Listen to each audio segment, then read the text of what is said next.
आप लोगों में भी रैंकिंग शीट तो हो गई थी, हो गई थी ना? उसके बाद में एक टेस्ट हुआ होगा, भैया ने टेस्ट पेपर सॉल्व भी करवाया होगा, टेस्ट में DI भी मिली होगी। किसने किसने टेस्ट दिया था? आप बताओ जरा।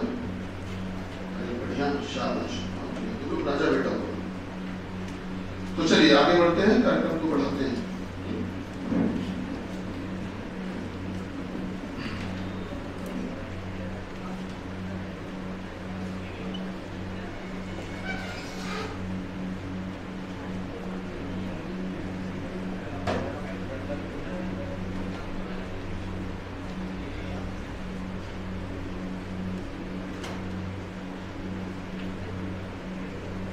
देखिए ये जो बेटा टॉपिक है ना, ये आपके एग्जाम्स में मिलता है और ये पूरा इसको एक साथ ही कंसीडर किया जाता है।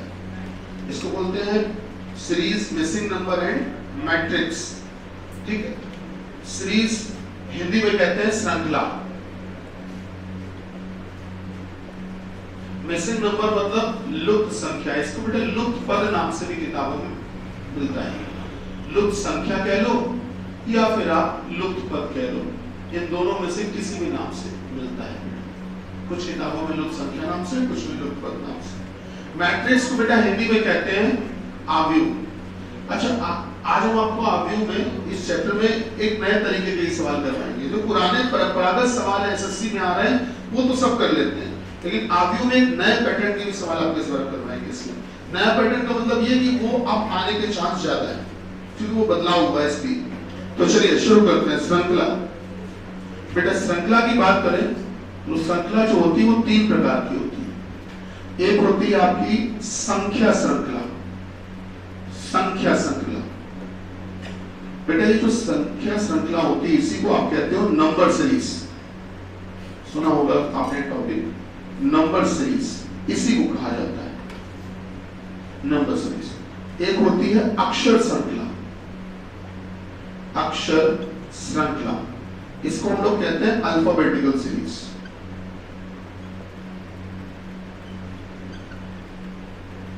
और एक होती है आपकी मिश्रित श्रृंखला। मिश्रित श्रृंखला, इसको हम लोग कहते हैं मिक्स्ड सीरीज या अल्फा न्यूमेरिक सीरीज भी कह सकते हो, चाहो तो मिक्स्ड सीरीज या अल्फा न्यूमेरिक सीरीज ये भी कहा जा सकता है। किताबों में इन्हीं नाम से मिलते हैं चैप्टर। चलिए शुरुआत करते हैं बेटा। तो सबसे पहले आइए देखते हैं नंबर सीरीज या संख्या श्रृंखला। संख्या श्रृंखला में होता क्या है, पुराने जमाने में पद्धति चला करती थी या पुराने पैटर्न के सवाल हुआ करते थे कि जब संख्याएं बेटा, जब संख्याएं थोड़ी थोड़ी या कह सकते हो थोड़ी थोड़ी या कह सकते हो धीमे धीमे आगे बढ़ती थी। धीमे धीमे आगे बढ़ती थी। जब संख्याएं धीमे धीमे या थोड़ी थोड़ी आगे बढ़ती हैं तब बेटा, तब एडिशन होता है, तब प्लस होता है, मतलब योग होता है। जैसे कि एग्जांपल अगर देखें तो हमको दे दिया गया 6, फिर 7, फिर 9, फिर 12, फिर बेटा 16 और फिर हमसे पूछ लिया, बता ही नहीं सकते हो आप लोग पहले। हाँ, एक जोड़ा गया, 6 में एक जोड़ा 7, 7 में 2 जोड़ा बेटा 9, 9 में 3 जोड़ा 12, 12 और 4 16, +1 +2 +3 +4 +5 आ जाएगा 21 बेटा, है ना। अच्छा, जब संख्याएं एकदम से आगे बढ़ती,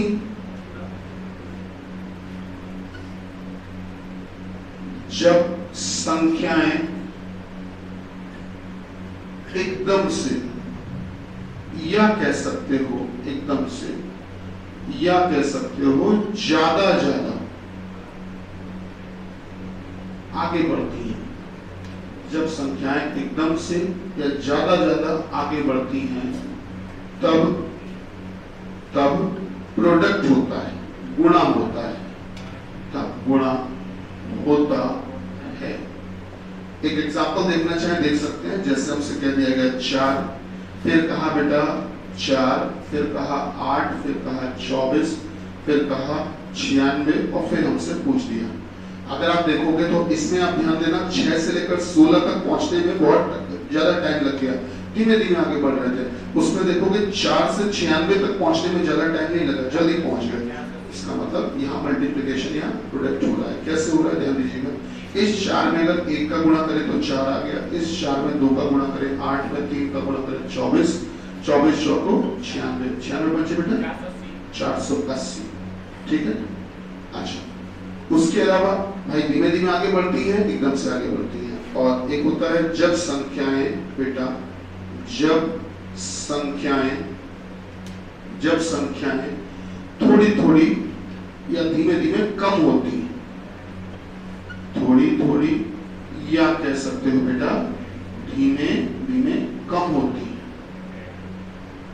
कम होती है, तब सब्सट्रैक्शन होता है, तब घटाव, इसको घटाव भी बोला जाता है या माइनस होता है, तो घटाव होता है।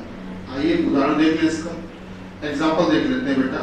हमको एक एग्जाम्पल दिया गया, उदाहरण दिया गया, उसमें कहा गया जैसे मान लेते हैं 20, फिर दे दिया गया 20 के बाद बेटा 18, 18 के बाद 16, 16 के बाद 14, 14 के बाद आप जान सकते हैं क्या आएगा आसानी से, -2 हो रहा है बेटा।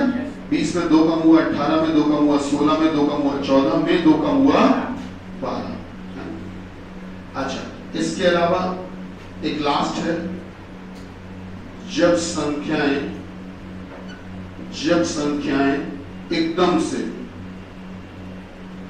या कह सकते हो ज्यादा कम होती हैं, एकदम से कम होती, तब भाग या डिवीजन होता है ना, तब बेटा भाग होता है। एग्जाम्पल अगर देखना चाहें तो मिल सकता है, जैसे हमसे कह दिया गया, मान लेते हैं 360, 180, 90, 90 के बाद 45, फिर हमसे पूछ लिया। अगर आप देखोगे तो 360 से 45 बड़ी जल्दी आ गया, एकदम से ज्यादा कम हो नहीं सकता। तो 360 में अगर आप बेटा 2 का भाग दे दोगे, 2 का या आधा कह सकते हो ना, तो आधा कर दो तो 180, 180 में 2 का भाग दो 90, में 2 का भाग दो बेटा 45, में बेटा अगर 2 का भाग देंगे 22.5 है ना।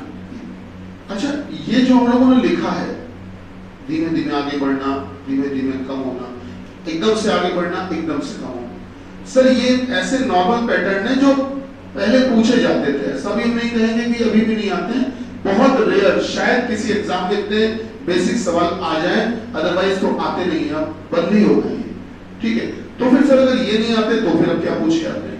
अब एग्जामिनर पता है आपको, वो कोशिश ये करता है ऐसे प्रश्न दो कि एक क्वेश्चन में इनसे सब कुछ करवा लो। जैसे आपने किसी ने अगर आईएएस या पीसीएस का पेपर देखा होगा, दिया भले ना हो, अगर आपके बुकलेट देखने को मिली हो या कभी पेपर देखा हो, उसमें गौर करना एक बात। उसमें क्या करते हैं, जैसे उन्होंने कहा कि 4 राज्यों की नदियां बतानी है, प्रमुख नदियां या 4 राज्यों की मुख्य नदियां, तो वो क्या करते हैं, वो एक एक राज्य नहीं पूछते, इधर 4 राज्यों के नाम देंगे, इधर 4 नदियों के नाम बोलेंगे, सही मिलान बताइए। ध्यान दिया कभी? तो सोचिए एक ही प्रश्न में उन्होंने 4 राज्यों की नदियां पूछ ली। वैसे अगर अलग अलग पूछते तो 4 प्रश्न पूछने पड़ते।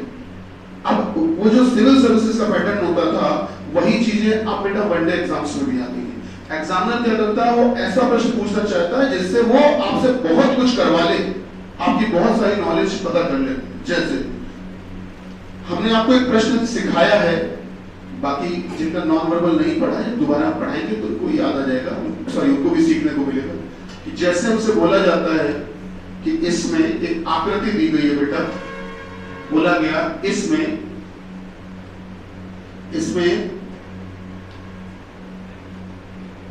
कुल कितने केवल आयत हैं, केवल आयत है। एक नया शब्द केवल आयत है, ओनली रेक्टेंगल्स। अब इन्होंने ये शब्द लिख के आपको संकट में डाल दिया है। ऐसी कोई ट्रिक है ही नहीं, सिंगल ऐसी ट्रिक नहीं है जो आपको केवल आयत डायरेक्ट निकालना सिखाए, है ही नहीं, बनी नहीं आज तक, समझ रहे हैं। अब ये निकालने के लिए आपको पता है इसमें आपको 3 काम करने पड़ेंगे, ये ऐसे नहीं निकल पाता, इसके लिए आपको बहुत मेहनत करनी पड़ेगी। तो देखो बेटा केवल आयत कैसे निकलता है, इसको इंग्लिश में कहते हैं ओनली रेक्टेंगल्स। तो ये कैसे लिख देता हूं, हाँ कैसे निकलते हैं तरीका देखो बेटा। सबसे पहला काम बच्चा ध्यान दो, पहले तो हम लोग ये समझ लेते हैं कि केवल आयत इनको लिखना क्यों पड़ा। लिखना इसलिए पड़ा कि जैसे एक आकृति तुम्हारे सामने ये बनी है, इसमें हर एक भुजा 2-2 सेंटीमीटर, बताओ इस आकृति को क्या कहोगे? हाँ वर्ग, स्क्वायर कहेंगे, सही बात है। अच्छा बेटा एक आकृति तुम्हारे सामने बच्चा ये बनी है जिसमें ये है 4, ये है 2, ये है 4, ये है 2, बताओ इसको क्या कहोगे? रेक्टेंगल, आयत कहोगे, सही बात है। ठीक, अब आपको बता दें गणित की भाषा में इसको भी आयत कहा जाता है, इसको वर्ग भी कहा जाता है और बेटा आयत भी कहा जाता है। वो इसलिए कहा जाता है क्योंकि वो आयत की प्रॉपर्टी ये पढ़ाई गई है कि आमने सामने की भुजाएं बराबर, सही बात है। इसमें आमने सामने बराबर, आमने सामने बराबर, इसलिए तो ये आयत था। और इसमें भी अगर तुम आयत की प्रॉपर्टी लगाओ, आमने सामने बराबर, आमने सामने बराबर, तो ये आयत भी तो है। मतलब दुनिया का हर एक वर्ग जो होता है वो आयत भी होता है, लेकिन हर एक आयत वर्ग नहीं होता। इसीलिए जब आप इसमें कुल आयत निकालोगे तो आप उसमें आयत के साथ वर्ग भी गिन लोगे। तो वो कह रहे हैं कि हमको वर्ग नहीं चाहिए, हमको क्या चाहिए? क्या चाहिए? केवल आयत चाहिए। क्योंकि अगर तुम कुल आयत निकालोगे तो तुम उसमें वर्ग सब मिला के गिन लोगे, स्क्वायर रेक्टेंगल सब गिन लोगे। पर कह रहे हैं हमको स्क्वायर नहीं चाहिए, हमको छांट कर बताओ, केवल वही चुनकर गिनकर बताओ जो केवल रेक्टेंगल है। बात समझ रहे हैं? तो सोचिए एग्जामिनर का ये डिप्लोमेटिक सवाल आपको संकट में डालता है कैसे कि अब इसके लिए आपको 1 2 3 4 5 6 7 1 2 3 4 सबसे पहले आपको निकालने पड़ेंगे कुल वर्ग, स्क्वायर्स। अब ये स्क्वायर्स कैसे निकलते हैं बेटा, ध्यान देना बेटा। स्क्वायर इसे वर्ग भी कह सकते हो, ये कैसे निकलते हैं तरीका देखो बेटा। इसका ऊपर वाले का आखिरी नंबर कितना? आखिरी नंबर 7, बच्चा इसका आखिरी नंबर 4, तो इसका आखिरी नंबर और इसका आखिरी नंबर दोनों को ऐसे बेटा हमने गुणा करके लिख दिया। अब बच्चा दोनों से एक एक करके कम करते जाओ, दोनों से 7 में 1 कम करो 6, 4 में 1 कम करो 3, 6 में 1 कम करो 5, 3 में 1 कम करो 2, 5 में 1 कम करो 4, यहाँ 1।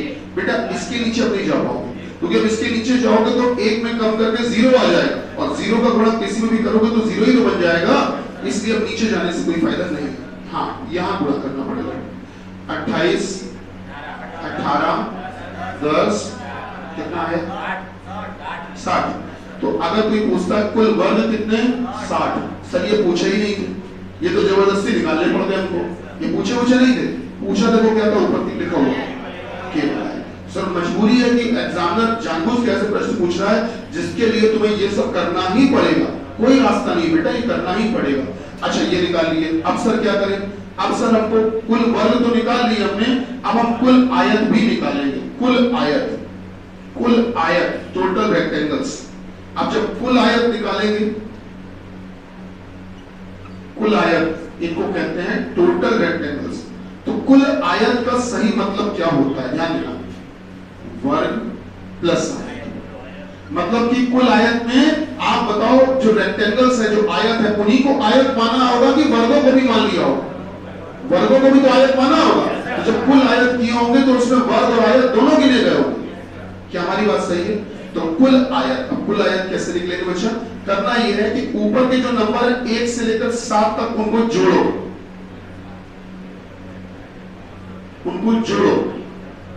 गुणे और इनको भी जोड़ो बेटा। 1 + 2 + 3 + 4, बच्चा इनको जोड़ा कितना है 28, इनको जोड़ा कितना है 10। तो आपको 28 × 10 करना है, मतलब कितना है 280। सोचिए इतनी मेहनत करने के बाद भी हमारा आंसर अभी तक नहीं आया, इतना मेहनत कर चुके हैं हमने। यहाँ पर क्या निकाले हैं? कुल आयत, और यहाँ क्या निकाले हैं? कुल वर्ग। तो अब हमको चाहिए केवल आयत। अब केवल आयत कैसे आएंगे बेटा? केवल आयत के लिए, ओनली रेक्टेंगल्स के लिए पता है क्या करना होगा बेटा? कि कुल आयतों में से हाँ वर्ग निकाल माइनस कुल वर्ग। मतलब ये कि जो ये टोटल आयत थे के अंदर ये पता कर लो कि कितने वर्ग छुपे बैठे हैं। तो बेटा इतने तो वर्ग थे टोटल, ये छुपे बैठे होंगे तो इनको घटा दो।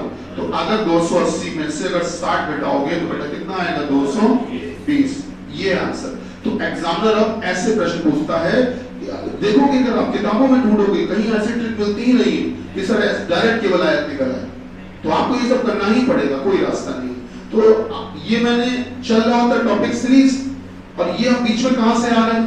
उसका पर्पस यही है कि आपको जब हम 4 तरह के उदाहरण बताएंगे तब आप जान पाओगे कि हाँ सर जो बोल रहे हैं वो किस तरह से पेपर में आता है। इसलिए एग्जाम्पल देना जरूरी है। मेरी बात समझ रहे हैं बेटा? तो ऐसे आपको देखिए नॉन वर्बल तक में वो एग्जामिनर क्या कर रहा है कि वो ऐसे प्रश्न पूछ रहा है कि तुम्हें तीनों से होकर गुजरना पड़ेगा। आप लोग का मैथमेटिक्स गणित पढ़ते हो सभी लोग, उसमें एक टॉपिक है क्रमचय संचय, परमुटेशन कॉम्बिनेशन, सुना होगा। उसमें एग्जामिनर क्या करता है? वो हमें एक प्रश्न देता है, वो ऐसा प्रश्न देगा कि उसने क्या किया, जैसे एक शब्द दे दिया रीजनिंग, और वो ये कहेगा कि इस शब्द में आपसे पूछेगा कि बताइए दिए गए शब्द से ऐसे कितने शब्द बन सकते हैं जिसमें कि सभी स्वर, सभी वॉवेल्स कभी भी एक साथ ना आए। अब सर दुनिया का ऐसा कोई फॉर्मूला नहीं बना जो डायरेक्ट निकाल के बता दे कि एक साथ स्वर ना आए। आप गणित भी पढ़ेंगे तो गणित वाले सर भी आपको पूरी कहानी कंप्लीट करवा के ही बता पाएंगे, केवल डायरेक्ट फॉर्मूला है ही नहीं इसका। तो एग्जामिनर जानबूझ के ऐसी चीजें पूछ रहा है। अब वो क्या निकाला कैसे आता है कि सबसे पहले ये पता करो कि दिए गए शब्द से कुल कितने शब्द बन सकते हैं, फिर ये पता करो कि उनमें से कितने शब्द ऐसे बन सकते हैं जिनमें स्वर एक साथ आए हैं। अब कुल शब्दों में से स्वर आने वाले शब्द हटा दो, तो अब जो बच गए ना वो ऐसे शब्द होंगे जिनमें स्वर एक साथ नहीं है। समझ रहे बेटा? ये रीजनिंग, मैथ्स, जीएस, हिंदी सभी के लिए। तो आइए अब बात को आगे बढ़ाते हैं कि पेपर में अब सीरीज के क्वेश्चन कैसे मिलते हैं। जो हमने पीरियड से ये कहानी आपको सुना रहे हैं, इस कहानी के पीछे हमारा उद्देश्य क्या था, इसके पीछे हमारा उद्देश्य क्या था, सुनिएगा बेटा, ध्यान दीजिए।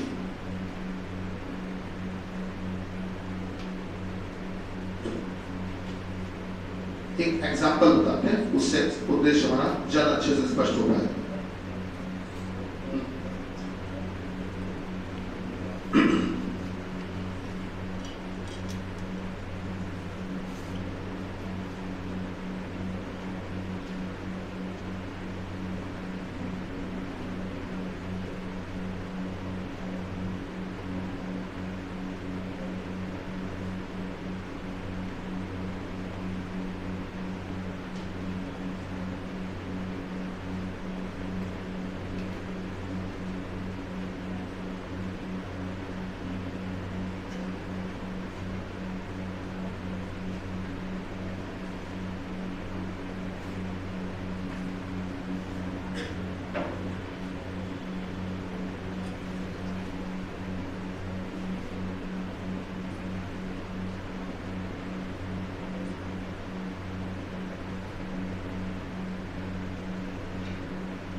अब इसमें इन्होंने बेटा आपसे 3 चीजें पूछी, प्रयास करेंगे क्या?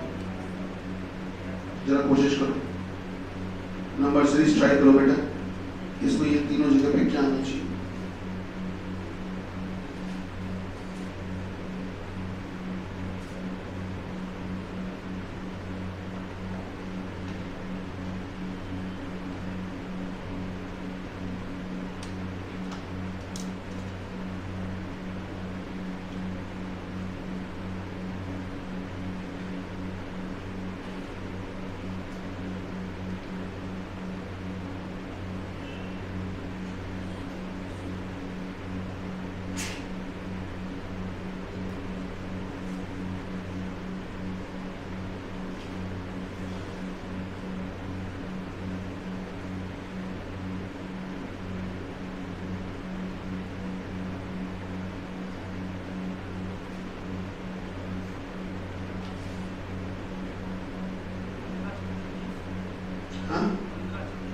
कितना कितना बेटा?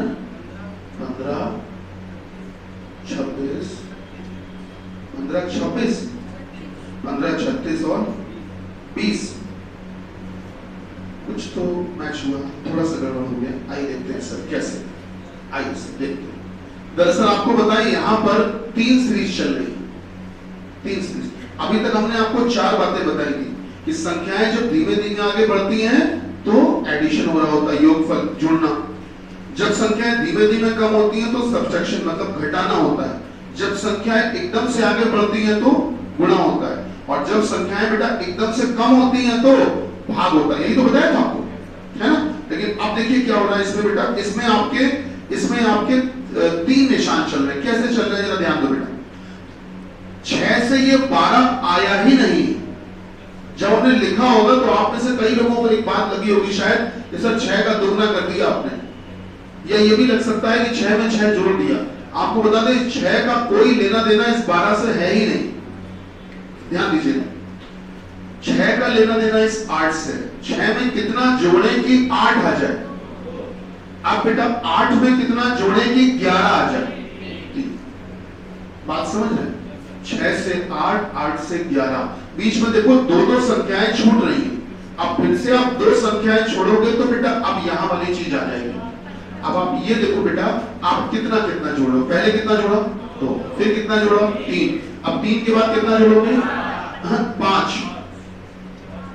आप ये बताओ शुरुआत 2 से क्यों की? अगर आपको ये लगता कि क्रम से सारी संख्याएं हैं, ध्यान देना बेटा, तो 1 से शुरू कर सकते थे, 1 से कर सकते थे, 1 से शुरू कर लेते, लेकिन हमने किससे शुरू किया है? 2 से। इसका मतलब हमारा उद्देश्य, मेरा जो पर्पस है वो क्रमागत अभाज्य संख्याओं को, कंसेक्यूटिव प्राइम नंबर्स को। अगर मैं एक स्टेप और आपको बता के तब पूछता तो शायद आपके लिए और मदद मिल जाती है, थोड़ी और हेल्प हो जाती। चलिए कोई बात नहीं बेटा, 11 में 5 जोड़ो कितना होगा? 16। अच्छा, यहाँ तो क्रमागत अभाज्य संख्याएं जोड़ रही, कंसेक्यूटिव प्राइम नंबर्स। अब देखिए जरा, ये 12 से ये 12 कैसे आया? अगर इस 12 में हम 1 का गुणा करें, 12 1 12 हो जाएगा। अब इस 12 में हम 3 का गुणा करें, 36। 1 का गुणा, 3 का गुणा, क्रमागत विषम संख्याएं चल रही हैं। 3 के बाद कितने का? 5 का। बेटा 5 का गुणा करो, 180। शाबाश। अब आ जाइए सर, ये जो है आपका 480, इससे 240 कैसे आएगा? कितने का भाग? 2 का भाग। अब 240 से 80 कैसे आएगा? 3 का भाग। बेटा इसमें आप अगर 2 का भाग दोगे तो 240 आ जाएगा, और 240 में जरा 3 का भाग दो, 3 से काटोगे कितना आएगा? 80। 2 का भाग, 3 का भाग। अब देखो यहां पर स्थिति क्या बनेगी? 4 का भाग। देखो 4 का भाग बोलो कितना है? बोलो बेटा 20। सही, वो जो मैच हो रहा था ना, जो बता रहे थे ये 20। एक स्टेप और आगे पूछते, क्या बता सकते हैं? एक स्टेप का मतलब क्या है? एक स्टेप का मतलब question mark, question mark, question mark. अब एक बात बताओ, ये जो पहला प्रश्नवाचक चिन्ह है ये किससे निकलेगा? 16 से कि 180 से कि 20 से? 16 से। चलो फटाफट देख लेते हैं। अगर 16 से आएगा तो कैसे आएगा? मेरा समझो बेटा, +2 +3 +5, अब की बार +7। बेटा 7 जोड़े, 7 जोड़े कितना? 23। अच्छा ठीक है बेटा, आगे देखिए सर। अब ये जो बेटा अगला क्वेश्चन मार्क है, प्रश्नवाचक चिन्ह, वो किससे आएगा? 180 से। अच्छा 180 से आएगा तो कैसे आएगा? देखो जरा, ये हरा वाला जो चल रहा था ये क्या चल रहा था? गुणा। तो गुणा 1 गुणा 3 गुणा 5 गुणा 7। बेटा 7 का गुणा कर दो, 7 का गुणा, हाँ कितना आएगा? 1207। अच्छा अगले में देखिए ये कैसे आएगा बेटा? तो यहाँ भाग कितने का दिया था? 2 का, फिर 3 का, फिर 4 का, अब की बार 5 का। तो बेटा 5 का भाग दोगे तो 4। बात समझ रहे? देखो ये प्रश्न देने का मेरा पर्पस क्या था? आपको पता है हमने एक क्वेश्चन में आपसे 3 क्वेश्चन पूछ लिए। हमने जोड़ने वाला सवाल भी पूछ लिया, गुणा वाला भी और भाग वाला। बात समझ रहे हैं? अब एग्जामिनर थोड़ा सा प्रश्न ऐसे देता है जिसमें वो 2-3 प्रश्न आपसे पूछते हैं। ठीक, चलिए सीधे क्वेश्चन पे आते हैं। इसको हटा दे बेटा।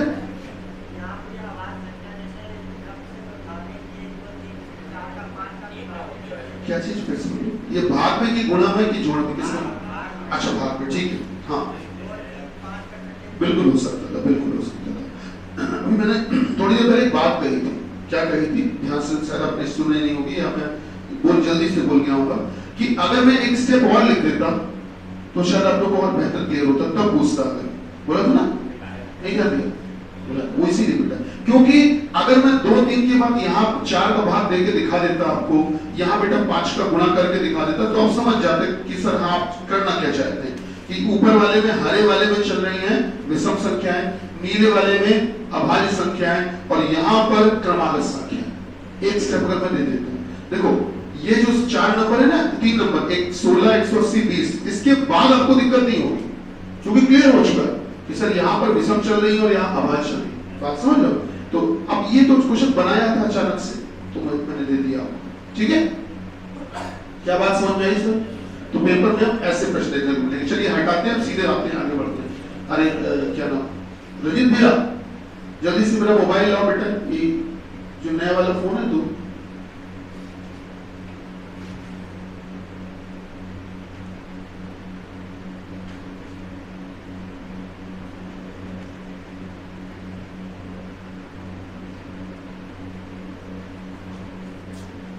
आपने देखा होगा जो आपको डीआई दी गई थी बेटा, उसमें भी आपको 3 कैरेक्टर दिए गए थे। जिसको प्रश्न याद होगा टेस्ट में डीआई दी गई थी, उसमें एक निशान नहीं था, गौर करना, 3 कैरेक्टर थे, 3 निशान थे उसमें, थे कि नहीं थे? नहीं याद है क्या? याद होना चाहिए मेरे ख्याल से, ऐसा था है ना?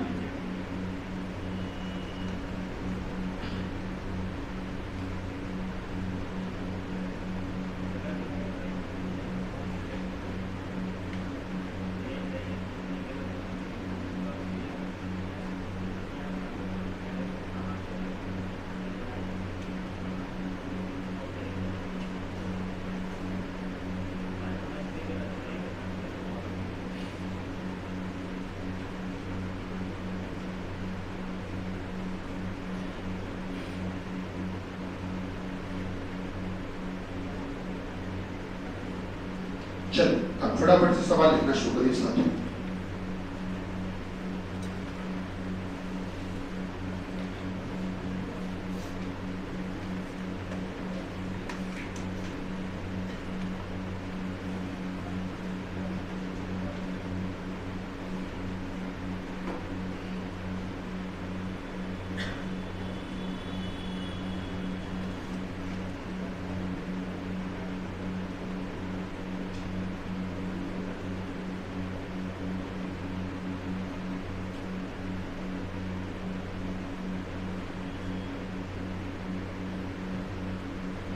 ये वो प्रश्न होते हैं जो पेपर में आप जैसे बड़ी संख्या देखते हो हम छोड़ना शुरू कर देते हो, ये वो प्रश्न बेटा।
10 प्रश्न, देखिए कुछ लॉजिक लग पा रहे हैं क्या? इसमें से जो भी हो पाए, एक प्रश्न, दो प्रश्न या सारे, जितने भी हो पाए प्रयास करिए।